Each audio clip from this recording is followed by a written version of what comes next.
Assalamualaikum warahmatullahi wabarakatuh. Halo Bapak Ibu dimanapun Bapak Ibu berada, ketemu lagi dengan saya Nana Heni ID.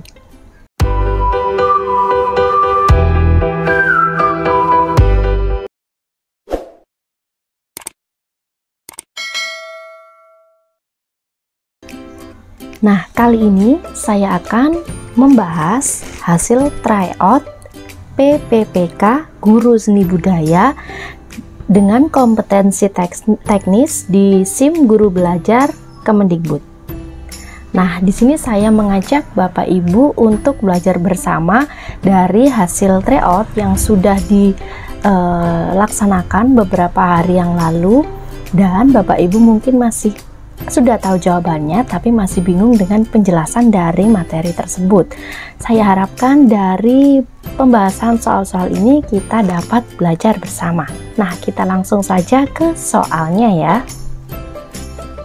Soal yang pertama, perhatikan pernyataan di bawah ini.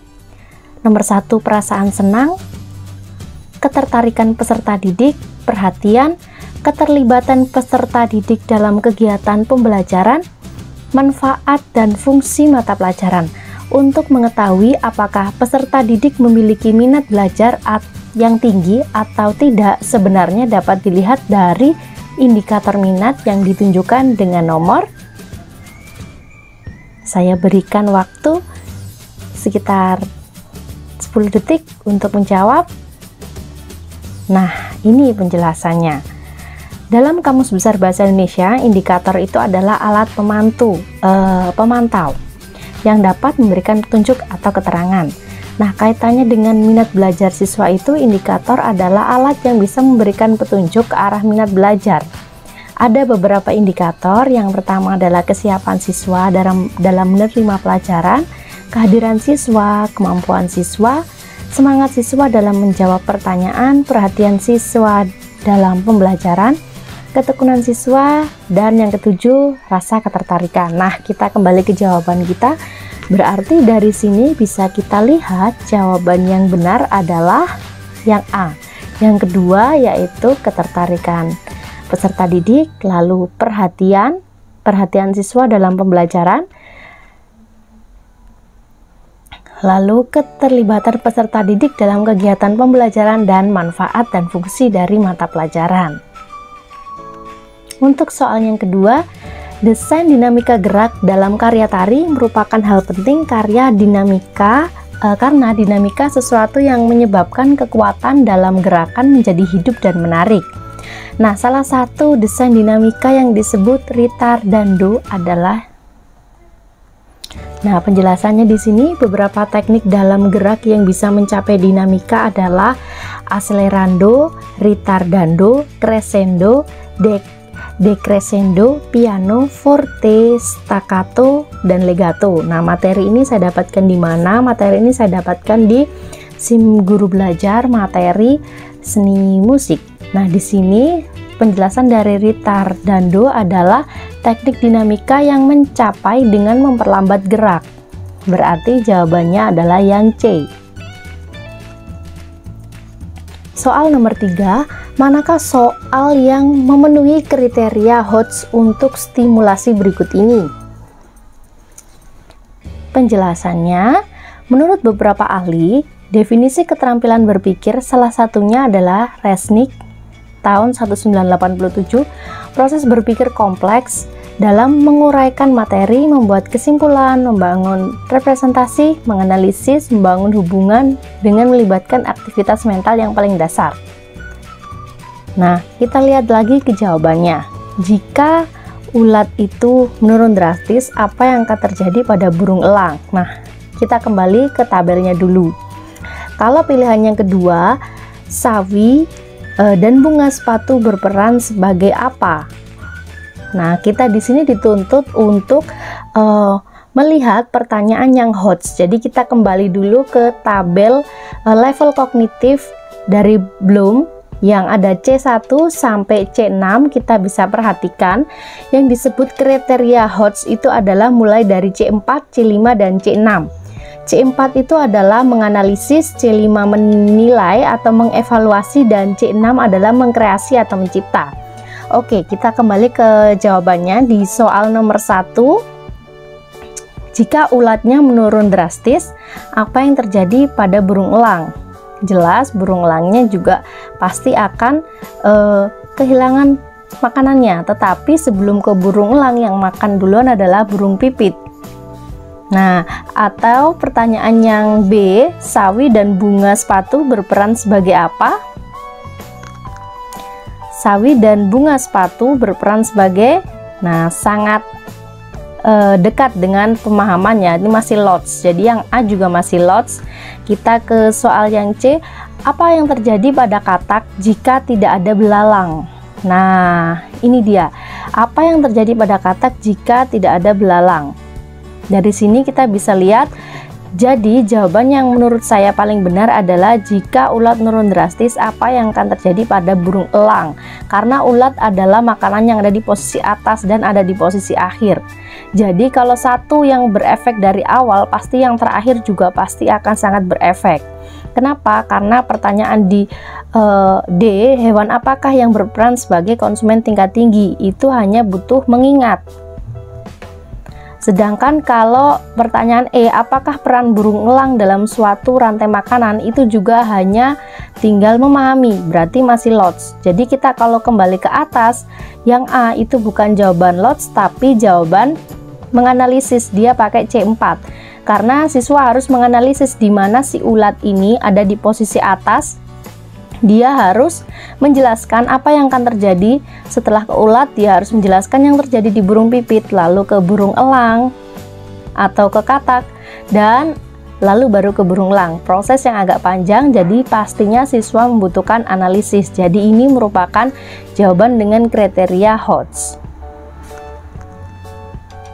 Nomor 4, alat musik dapat dipilih atau dikelompokkan dari berbagai cara. Salah satunya ditinjau dari cara memainkan alat musik. Contoh alat musik yang cara memainkannya dengan cara dipetik adalah, ini adalah alat musik yang bernama timpanium. Yang ini alat musik yang bernama cowbell. Ini adalah sitar. Dan yang keempat adalah kecapi. Nah, untuk gitar kita pasti sudah tahu ya bentuknya gitar seperti apa. Kita tinggal menyeleksi alat musik ini manakah yang dimainkan dengan cara dipetik. Dan jawabannya adalah sitar, gitar, dan kecapi. Karena timpanio dan cowbell ini alat musik yang dimainkan dengan cara dipukul. Yang kelima, bahan benang alam dan buatan antara lain yang pertama agel, dakron, polyester, rami, dan nilon. Bahan benang buatan yang digunakan untuk membuat tekstil dengan jenis. Nah, jenis dan sifat bahan tekstil ini bisa dipahami memang ada beberapa jenis, yaitu bahan alam yang berasal dari tumbuh-tumbuhan dan hewan, dan serat buatan atau sintesis, dan juga galian atau asbes dan logam. Nah, untuk penjelasannya, kalau bahan tekstil itu kan sifatnya beda-beda ya. Ada katun, wool, sutra, lalu dari tekstil juga ada dakron, polyester, yang bahannya juga dari brokat, lame, songket, seperti itu. Dan jawabannya di sini adalah yang C, yaitu polyester, rami, dan nilon. Nah, nomor 6, bentuk pengembangan tingkat gerak melalui arah hadap dan pola tari merupakan media kreativitas gerak melalui unsur. Elemen gerak tari berdasarkan ruang, waktu, dan tenaga. Ruang gerak dalam tari ini seperti posisi left atau tingkatan gerak dan jangkauan gerak. Nah, posisi dalam gerak tari yang aspek ruangnya ada dalam elemen tari, di mana posisi ini akan memberikan petunjuk arah hadap dan juga arah gerak yang dilakukan oleh penari.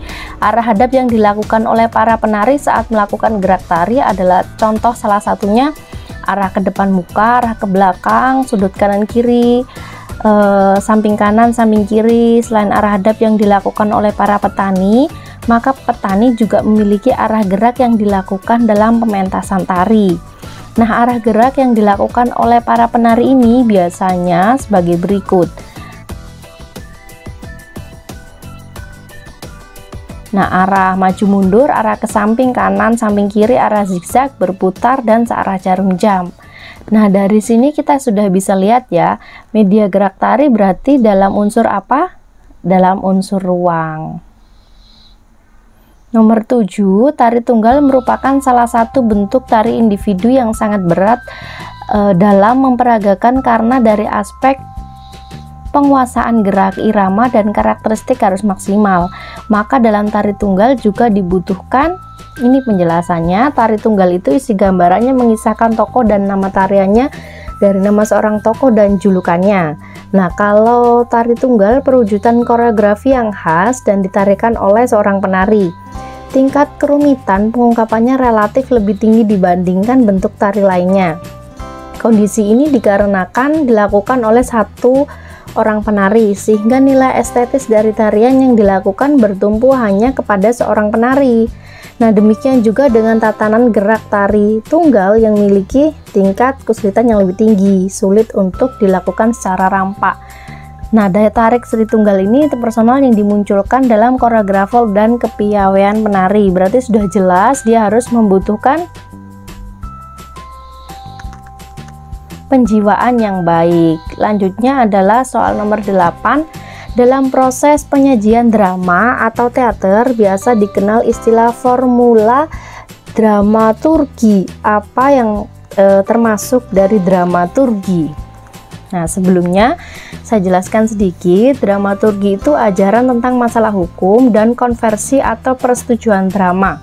Kata drama itu kan asalnya dari bahasa Yunani, yaitu drama moai, yang berarti perbuatan, berlaku, beraksi, bertindak, dan sebagainya. Dan drama berarti perbuatan, tindakan. Ada orang yang menganggap drama sebagai lakon yang menyedihkan, mengerikan, sehingga dapat diartikan sebagai sandiwara tragedi. Nah, kalau formulanya dari dramaturgi ini ada 4 atau 4M, yaitu menghayal, menulis, memainkan, dan menyaksikan.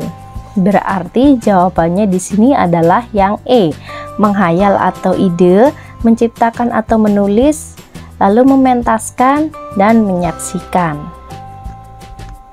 Soal nomor 9, aliran seni lukis yang memiliki bentuk-bentuk seperti geometris, segitiga, kubus, segi empat, silinder, lingkaran, bola, kerucut, dan kotak-kotak. Tokohnya antara lain Paul Cézanne, Pablo Picasso, George Braque, Metzinger, Albert Glazes, Mokhtar Apin, dan Fajar Siddiq adalah.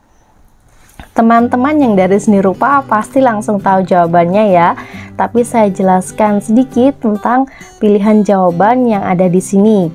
Yang pertama, dekoratif. Dekoratif itu menggambar dengan tujuan mengolah suatu permukaan benda menjadi lebih indah. Gambar dekoratif ini berupa gambar hias yang dalam perwujudannya tampak rata. Tidak ada kesan ruang jarak jauh dekat atau gelap terang, juga tidak terlalu ditonjolkan. Selanjutnya, lukisan abstrak. Lukisan abstrak itu bentuk imajinasi seni yang diolah oleh seniman dalam mencari esensi bentuk objeknya sehingga bentuk dari wujudnya itu jadi unik. Yang mana bentuk dari lukisan abstrak itu sendiri tidak kita kenal sekalipun kita jumpai di alam nyata. Lalu selanjutnya tentang imajinatif. Imajinatif itu daya pikir untuk membayangkan dalam angan-angan atau menciptakan gambar, lukisan, karangan, dan sebagainya.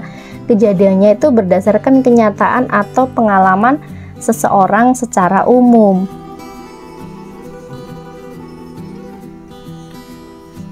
Selanjutnya, surrealisme atau kita kenal juga dengan surrealis adalah aliran yang menghadirkan gambar objek nyata dalam keadaan yang tidak mungkin terjadi dalam dunia nyata, sehingga citranya seperti dalam mimpi. Gambar yang nyata tapi dalam keadaan tidak nyata itu seperti manusia yang melayang, jam dinding yang meleleh, atau potret wajah dengan hidung dan mulut yang posisinya tertukar. Lalu yang terakhir adalah aliran kubisme atau kubistis, aliran yang memuat beberapa sudut pandang dari suatu objek dalam satu gambar yang sama, sehingga menghasilkan lukisan yang terfragmentasi dan terdeformasi. Aliran ini juga menyederhanakan objek sehingga menyerupai bentuk geometris.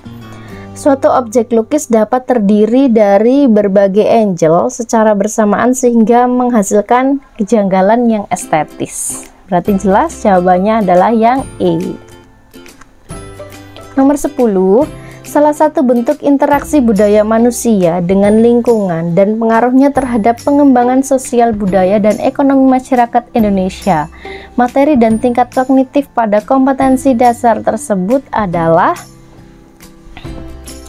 yang A. Bentuk-bentuk interaksi manusia dengan lingkungan dan pengaruhnya terhadap pembangunan sosial budaya dan ekonomi masyarakat Indonesia, yang termasuk tingkat kognitif C4. B. Pembangunan sosial budaya dan ekonomi masyarakat Indonesia pada umumnya, tingkat kognitif C3. Yang C.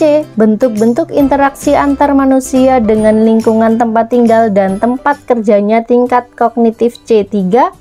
Yang D. Bentuk-bentuk interaksi manusia dengan lingkungan dan pengaruhnya terhadap pembangunan sosial budaya dan ekonomi masyarakat Indonesia, yaitu tingkat kognitif C3. Atau yang E. Keterkaitan pembangunan pendidikan sosial dan budaya masyarakat Indonesia, tingkat kognitif C4. Jawabannya kita lihat lagi ke tabel proses kognitif yang sesuai dengan level kognitif Bloom dari C1 sampai dengan C6. Dari sini kita bisa melihat tabel kognitif C1 di Lodz itu mengingat, C2 memahami, C3 menerapkan atau mengaplikasikan, sedangkan C4 itu menganalisis, C5 menilai atau mengevaluasi, C6 mengkreasi atau mencipta. Dan jawabannya di sini adalah yang E. Keterkaitan membangun pendidikan sosial, budaya, dan menata masyarakat Indonesia, tingkat kognitif C4. Karena C4 itu adalah menganalisis, jadi kita harus menganalisis bagaimana keterkaitannya itu untuk memecah materinya ke bagian-bagian tertentu, dan nantinya akan terhubung antar bagian satu ke tujuan keseluruhannya. Soal nomor 11. Teater tradisional merupakan hasil kreativitas suatu suku bangsa dan memiliki ciri-ciri secara umum di setiap suku di mana teater tersebut berkembang. Ciri teater tradisional yang paling umum adalah A. Tempat pertunjukan menggunakan gedung dengan pentas dan auditorium. B. Penonton yang menyaksikan pertunjukan harus membayar. C. Nilai dan laku dramatik dilakukan secara spontan. Yang D. Pertunjukan menggunakan naskah lakon tertulis. E. Dialog menggunakan bahasa Indonesia. Nah, ciri-ciri dari teater tradisional, ciri-ciri utamanya yaitu bahasanya pasti bahasa daerah, tanpa skenario dan rincian, lebih menggunakan improvisasi. Terdapat unsur nyanyian dan tarian daerah, lalu menggunakan iringan atau tetabuhan alat musik tradisional daerah atau musik daerah. Yang kelima, diwarnai dengan banyolan atau dagelan yang menggunakan tawa penonton. Yang keenam, terjalin keakraban antara pemain dan penonton. Dan yang ketujuh, suasana pertunjukan santai. Jadi jawabannya jelas adalah dialog menggunakan bahasa Indonesia, karena teater tradisional biasanya menggunakan bahasa daerah. Nomor 12, di Jawa Timur ada salah satu bentuk seni tari yang sangat terkenal, misalnya Reok Ponorogo. Tarian ini sangat populer baik di kalangan remaja, anak-anak, dan orang dewasa. Menurut saudara, bentuk tarian Reok Ponorogo termasuk dalam ranah bentuk kesenian A. Klasik, B. Tradisi, C. Tradisional, dan D. Romantik. Nah, kita lihat tarian Reok Ponorogo itu adalah salah satu tari tradisional. Kita dari pengertiannya dulu. Yang pertama, tari klasik ya, kita lihat. Tari klasik ini tarian tradisional yang lahir di lingkungan keraton, hidup dan berkembang sejak zaman feodal dan diturunkan secara turun-temurun di kalangan bangsawan. Sedangkan tari tradisional menggunakan tari yang cukup lama lahir dan sudah mentradisi di suatu masyarakat tertentu. Nah, tari tradisional di Indonesia itu sudah berkembang cukup lama dan diperkenalkan secara turun-temurun. Dari sini kita bisa tarik penjelasannya. Tari Reog Ponorogo ini bukanlah tarian yang asalnya dari keraton, tapi dia sudah diturunkan secara turun-temurun di masyarakat. Oleh sebab itu, jawabannya yang benar adalah tari tradisional. Sedangkan tari tradisi atau menggunakan kata tradisi itu kurang tepat karena di sini sudah ada kata mentradisi, berarti yang paling cocok adalah tari kata tradisional, bukan tradisi. Sedangkan pertanyaan nomor 13 kita lanjutkan. Tema adalah suatu amanat utama yang disampaikan oleh pengarang atau penulis melalui karangannya. Tema dalam sebuah lakon dapat diketahui dengan cara A. Apa yang diucapkan dan dilakukan tokoh-tokoh, apa yang dikonflikkan dan diucapkan tokoh-tokohnya, apa yang diekspresikan dan didialogkan tokoh-tokohnya. Yang D, apa yang dilakukan dan diekspresikan tokoh-tokohnya. Sedangkan jawaban yang E, apa yang didialogkan dan diucapkan tokoh-tokohnya. Nah, untuk mengetahui tema, kita dapat mengetahui melalui apa yang diucapkan tokoh-tokohnya, melalui dialog-dialog yang disampaikan, apa yang dilakukan oleh tokoh-tokohnya. Nah, penjelasannya dari dialog itu sesuatu yang akan disampaikan yang untuk ada tujuan tema dari lakon tersebut. Nah, kemudian di sini kita bisa tahu, berarti jelas jawabannya adalah A, apa yang diucapkan dan dilakukan dari tokoh-tokohnya. Nomor 14 ada dialog. Y, apa yang sedang kau, mengapa kau termenung sambil tersenyum? Lalu X menjawab, kau tahu, akhirnya aku mampu melakukannya. Contoh dialog di atas dapat digunakan sebagai penerapan teknik pengulangan yang berfungsi untuk A. Memahamkan lawan main, B. Menyampaikan pesan, C. Memberikan informasi khusus, D. Menegaskan maksud tertentu, dan E. Mengekspresikan kesan.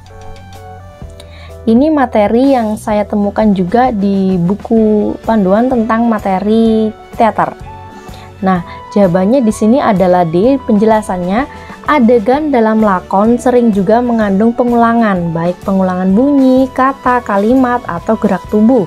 Pengulangan yang terjadi karena memiliki maksud tertentu, misalnya untuk memperjelas atau menegaskan maksud tertentu. Nah, apa yang diucapkan dari X itu untuk menegaskan bahwa ia itu mampu melakukan sesuatu. Lalu yang disebutkan oleh Y. Lalu si X perlu menegaskan hal itu karena ada dugaan sebelumnya bahwa ia itu sebenarnya tidak mampu melakukannya. Nah, jadi jawabannya yang paling tepat adalah yang D. Menegaskan maksud tertentu. Ini ada sebuah tabel yang bisa diamati.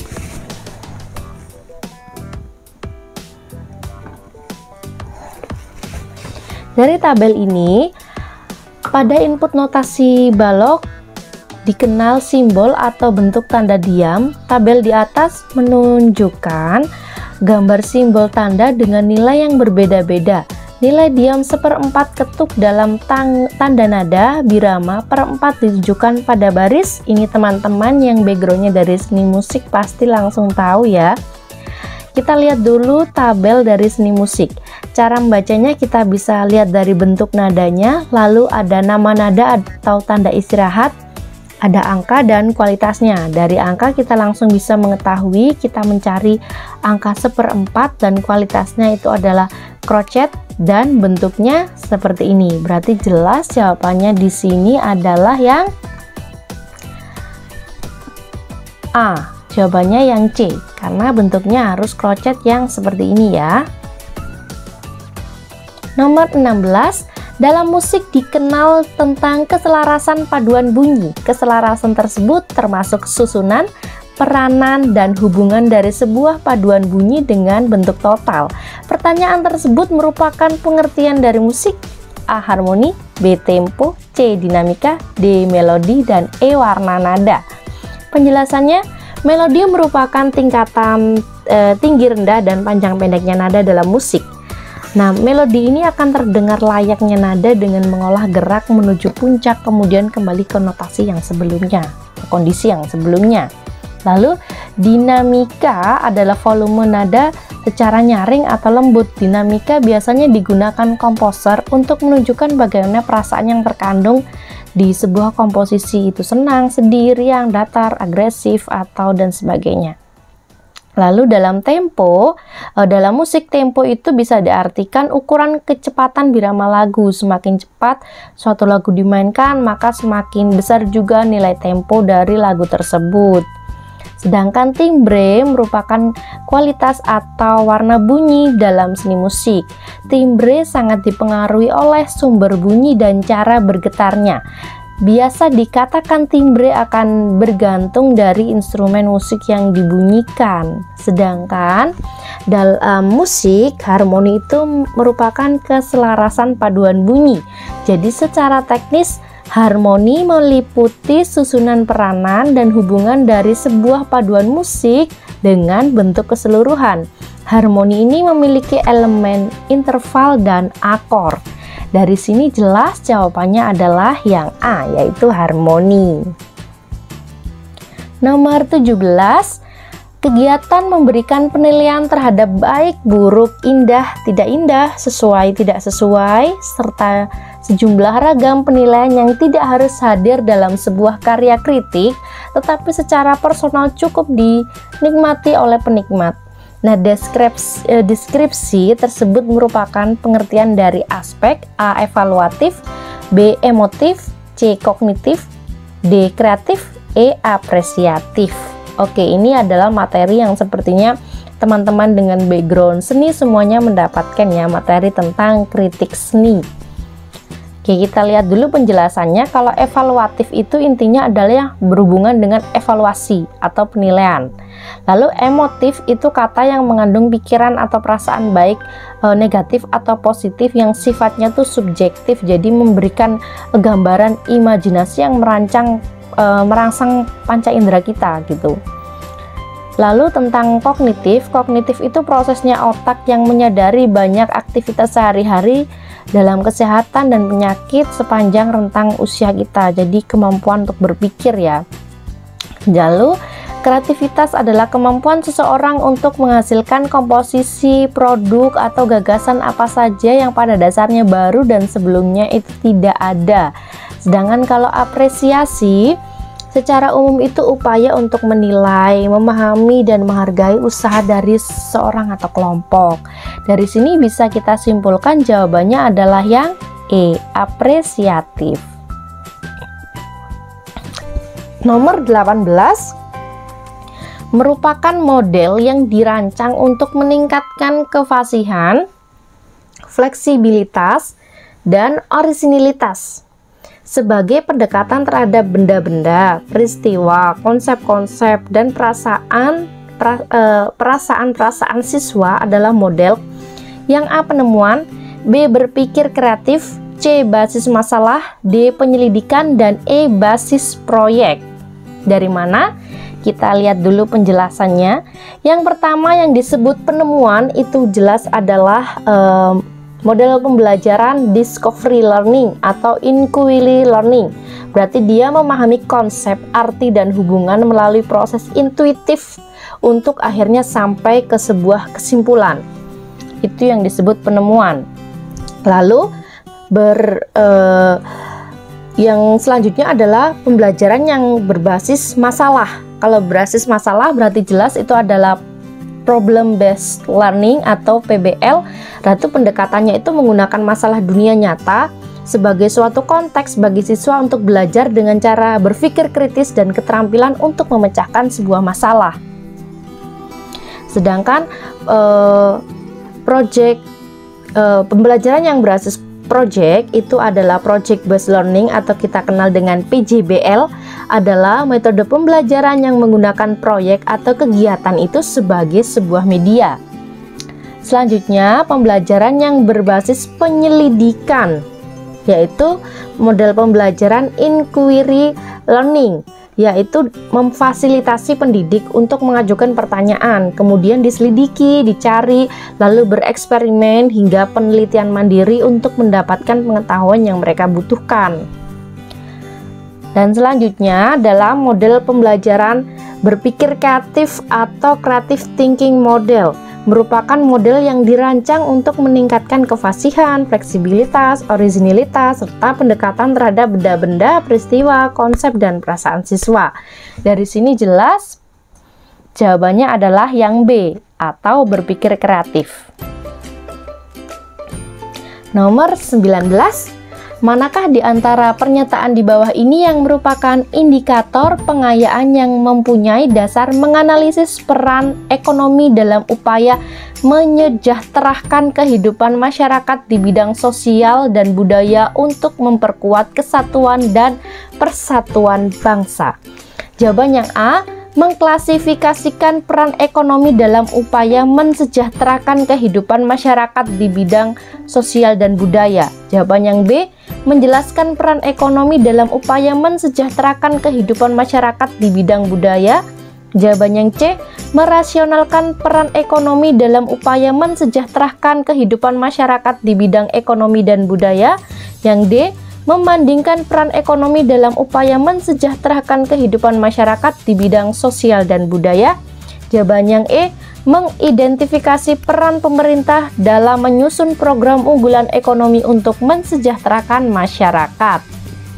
Penjelasannya, ini kita harus melihat dulu kepada KKO atau kata kerja operasional di kurikulum 2013, di mana KKO ini kan digunakan untuk mengukur ketercapaian, untuk mengamati tingkah laku, daya uji, dan kemudian untuk merumuskan tujuan dari pembelajaran. Nah, kita buka dulu sedikit tabel KKO-nya. Di sini ada tabel analisis dari C4, C5, dan C6. Kita tinggal melihat saja. Kalau di sini tulisannya adalah dari soal menganalisis peran ekonomi dalam upaya mensejahterakan kehidupan masyarakat di bidang sosial dan budaya. Jadi kita garis bawahi menganalisis. Di sini kita kembali ke C4, kita ambil menganalisis, kita lihat sintesisnya adalah mengabstraksi. Di jawaban tidak ada mengabstraksi, berarti kita ke yang ke C6. Membandingkan, jelas membandingkan berarti jawabannya adalah yang D. Di sini ada membandingkan peran ekonomi. Seperti itu cara mengerjakan soal yang ada KKO. Lalu kita lanjut ke soal nomor 20.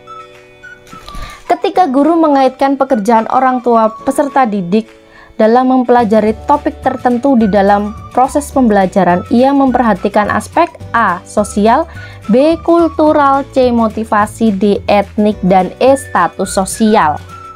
Jawabannya adalah manusia itu sebenarnya kan sudah diciptakan untuk diberi rezeki seperti pekerjaan, kesehatan, kekayaan, kedudukan, dan penghasilan itu sebenarnya berbeda-beda. Nah, kondisi ini tuh melatar belakangi peserta didik yang ada pada sebuah kelas kita. Peserta didik yang suatu kelas berasal dari status sosial ekonomi mereka yang berbeda-beda. Nah, kemudian itu dijelaskan itu merupakan etnik yang berbeda-beda. Bukan sosial, bukan kultural, bukan motivasi juga, dan bukan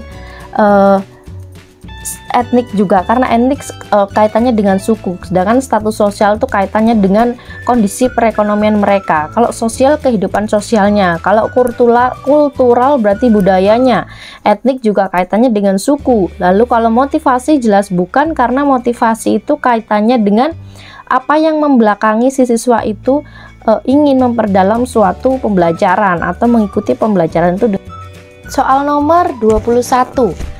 Karya seni pada hakikatnya mewadahi nilai-nilai pribadi manusia dan nilai sosial dengan berbagai ragam wujudnya. Yang dimaksud adalah A. Lukisan prasejarah di dinding Gunung Leang-Leang, B. Karya seni batik modern, C. Karya prasejarah yang kembali, D. Karya lukis anak, E. Kriya kayu.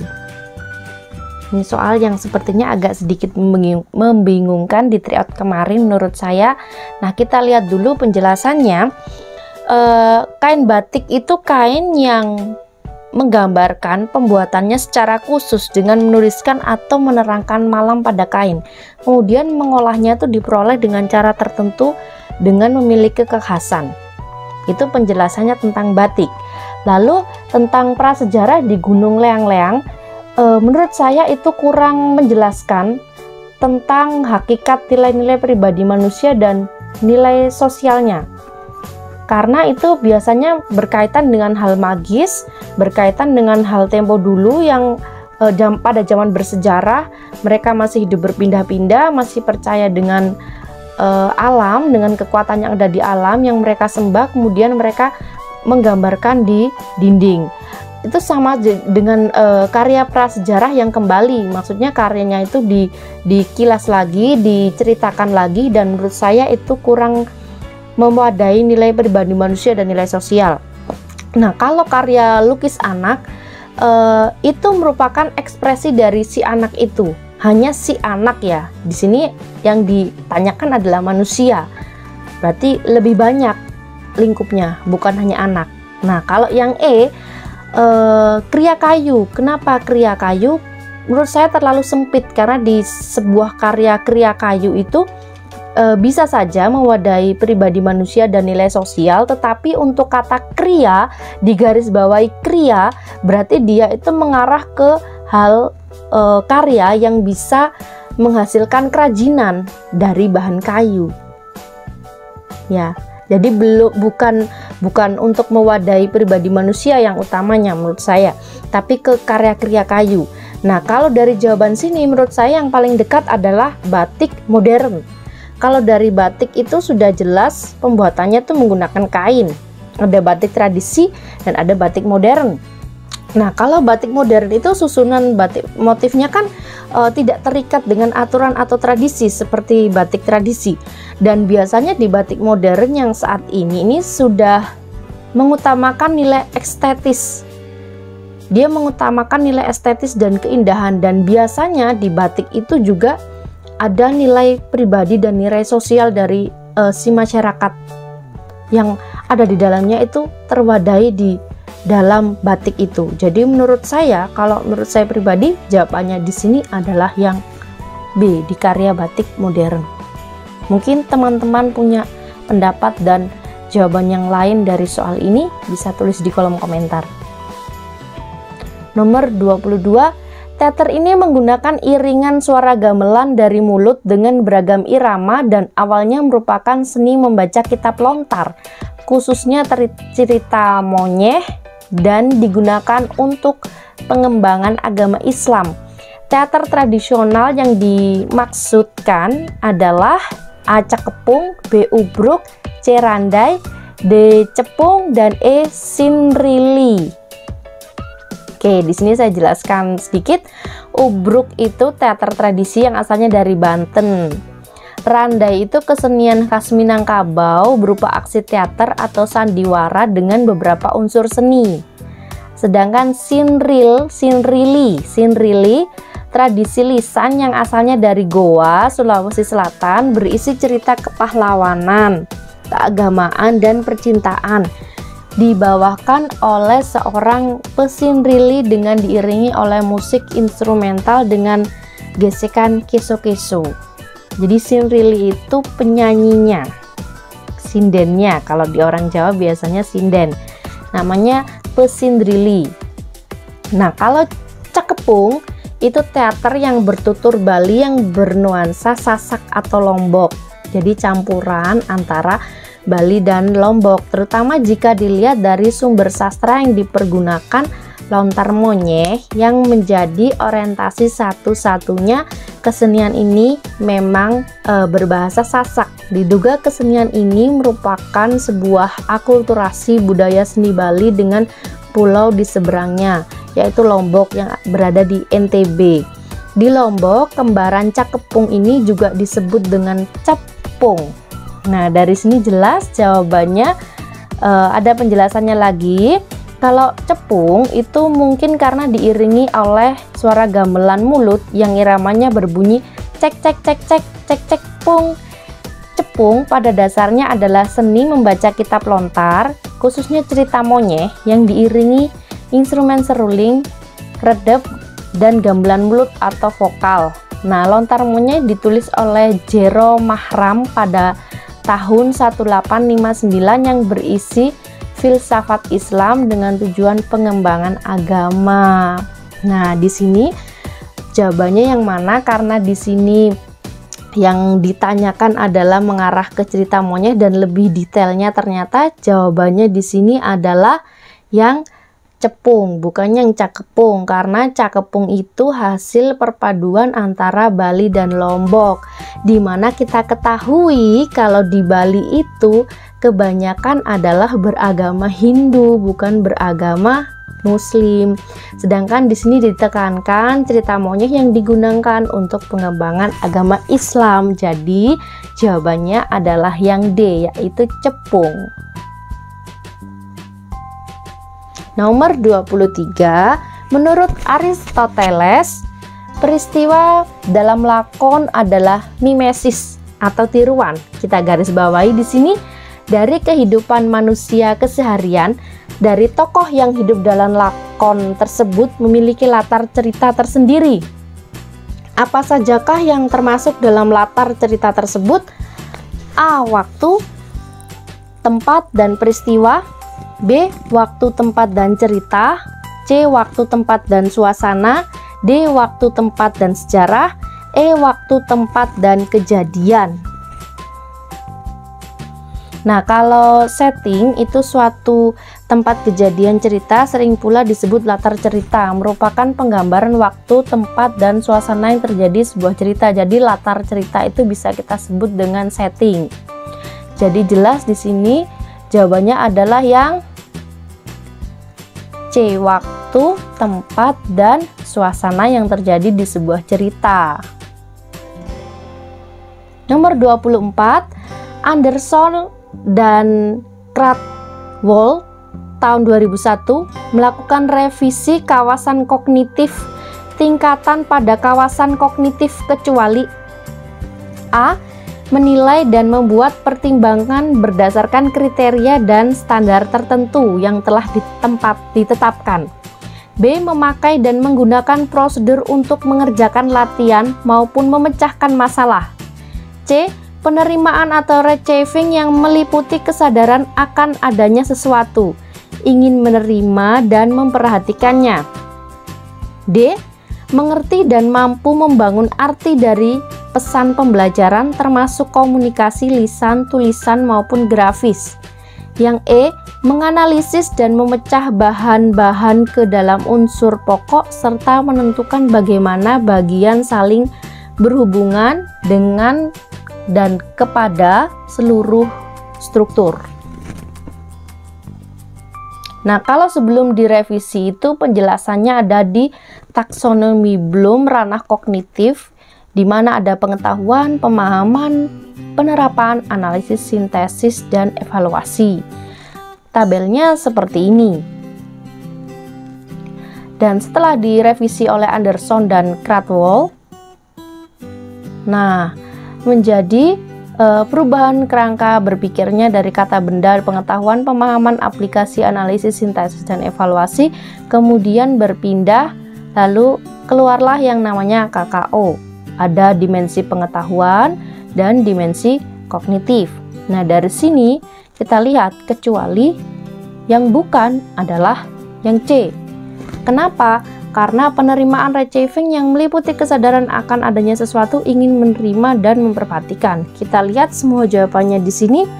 Yang tidak ada di sini dari jawaban A, B, kalau kita amati ada menilai, ada memakai dan menggunakan, ada mengerti dan mampu mengembangkan arti, menganalisis dan memecahkan bahan, semuanya benar kecuali mengerti dan mampu membangun arti dari pesan pembelajaran. Menerima atau receiving yang meliputi kesadaran akan adanya sesuatu, ingin menerima dan memperhatikannya. Berarti jawabannya adalah yang C. Nomor 25, tahap seseorang sudah mulai berupaya untuk membuat abstraksi, mengembangkan suatu teori, konsep, atau hukum dan prosedur tentang sesuatu yang menjadi objek perhatiannya adalah konseptualisasi, membuat peraturan, memahami sebuah kejadian, memecahkan masalah, mengalami sebuah kejadian. Ada 4 pandangan Kolb tentang belajar. Yang pertama adalah tahap pengalaman konkret. Di sini adalah tahap belajar paling awal, peristiwa seseorang siswa mampu atau dapat mengalami sesuatu kejadian yang bagaimana adanya. Lalu yang B, tahap pengamatan aktif dan reflektif. Di sini siswa makin lama akan semakin mampu melakukan observasi atau pengamatan secara aktif terhadap peristiwa yang dialaminya. Yang C, tahap konseptualisasi. Di tahap ketiga dalam peristiwa belajar adalah seseorang yang sudah mulai berupaya untuk membuat abstraksi, mengembangkan suatu teori konsep atau hukum dan prosedur tentang sesuatu yang menjadi objek perhatiannya. Sedangkan yang D, tahap eksperimentasi aktif. Tahap terakhir dari peristiwa belajar adalah melakukan eksperimentasi secara aktif. Jadi jawabannya di sini adalah yang A atau konseptualisasi. Nomor 26, apabila kita berkunjung ke daerah wisata Bali terutama di Banjar-Banjar, dapat melihat pertunjukan tari barong. Yang kita saksikan di saat tarian barong merupakan salah satu bentuk edukasi dalam bentuk A. Apresiasi seni, B. Tontonan seni, C. Studi seni, D. Tinjauan seni. Nah, ini adalah gambar dari kesenian barong yang ada di Bali. Nah, dari sini kita bisa lihat juga dari jawabannya, apresiasi itu adalah proses penghayatan suatu karya seni yang dihormati serta penghargaan pada karya seni dan pembuatnya. Kalau fungsi seni itu jelas adalah sebagai tontonan atau hiburan. Berarti tontonan seni itu bukan salah satu jenis yang ingin disampaikan. Jelas kalau tari barong itu fungsinya sebagai tontonan atau hiburan. Lalu studi seni itu pasti kaitannya dengan pendidikan seni di universitas. Lalu yang terakhir adalah tinjauan seni rupa. Itu kegiatan merupakan kegiatan peninjau dan pengadaan penelitian terhadap latar belakang karya seni. Di garis bawahi bukan hanya seni rupa tapi seni dalam kajian apapun. Ide terciptanya karya seni, konsep perwujudan dan teknis serta konten yang disodorkan kepada individu maupun masyarakat luas. Jadi dari pertanyaannya, yang kita saksikan pada saat itu tarian barong merupakan salah satu bentuk edukasi dalam bentuk jelas kalau tontonan, tapi di sini ditanyakan adalah edukasi dalam bentuk apresiasi seni, karena pasti tarian barong juga butuh apresiasi daripada penontonnya atau pengamatnya. Nomor 27, produk kerajinan batik, kayu, keramik, kulit termasuk klarifikasi karya. A. Seni keterampilan, B. Seni murni, C. Seni terapan, D. Seni kriya, dan E. Prakarya. Soal yang mudah tapi butuh pemahaman tingkat tinggi di bidang seni rupa. Nah, kita lihat dulu, karya seni itu diciptakan untuk memenuhi kebutuhan hidup manusia yang berkaitan dengan fungsi komunikasi, fungsi pakai, dan fungsi hias. Nah, kalau seni terapan itu merupakan pengertian dari seni terapan. Nah, sedang seni terapan itu dibagi dua, yaitu desain dan kriya. Kriya berarti kerajinan yang pembuatannya masih menggunakan tangan atau membutuhkan manusia dalam pembuatan karyanya. Nah, di sini bisa kita lihat atau kita kaji lebih dalam produk batik, kayu, keramik, kulit. Ini benar seni terapan, tetapi lebih jauhnya lagi ternyata seni terapan kan dibagi dua, yaitu desain dan kriya. Kalau desain itu biasanya ranahnya seperti desain arsitektur, desain grafis, desain baju, sepatu, dan sebagainya. Kalau kriya, jelas karyanya seperti karya-karya kayu, kriya keramik, kriya kulit, kria tekstil. Nah, berarti jawabannya di sini jelas bukan lagi seni terapan, tapi lebih dalam lagi. Dan jelas bukan seni keterampilan ya, dan bukan seni murni, karena seni murni adalah lawannya dari seni terapan yang tidak mementingkan fungsi pakai dan fungsi hias, tetapi fungsi dari kenikmatan estetisnya. Nah, penjelasannya adalah seperti ini tentang seni kria atau craft. Dan jawabannya adalah yang D, seni kria. Nomor 28. Keterampilan berpikir tingkat tinggi itu memiliki beberapa aspek. Pemahaman bahwa keterampilan berpikir untuk dapat memecahkan masalah yang muncul pada kehidupan sehari-hari merupakan bagian dari aspek keterampilan berpikir tingkat tinggi sebagai A. Pemikiran manajemen, B. Berpikir kritis, C. Mentransfer pengetahuan, D. Menyelesaikan masalah, dan E. Berpikir kreatif. Penjelasannya, pembelajaran yang berorientasi pada keterampilan berpikir tingkat tinggi adalah pembelajaran yang melibatkan 3 aspek keterampilan berpikir tingkat tinggi, yaitu transfer of knowledge, critical and creative thinking, dan problem solving. Saya jelaskan yang pertama, keterampilan berpikir tingkat tinggi transfer of knowledge di dalam hubungannya adalah keterampilan berpikir tingkat tinggi HOTS sebagai transfer of knowledge, maka pembelajaran akan menyatukan kemampuan berpikir sesuai dengan ranah kognitif, afektif, dan psikomotor. Sedangkan yang B, tingkat berpikir tingkat tinggi sebagai critical dan creative thinking. Secara sederhana, keterampilan berpikir kritis artinya kemampuan untuk membuat penilaian-penilaian yang masuk akal.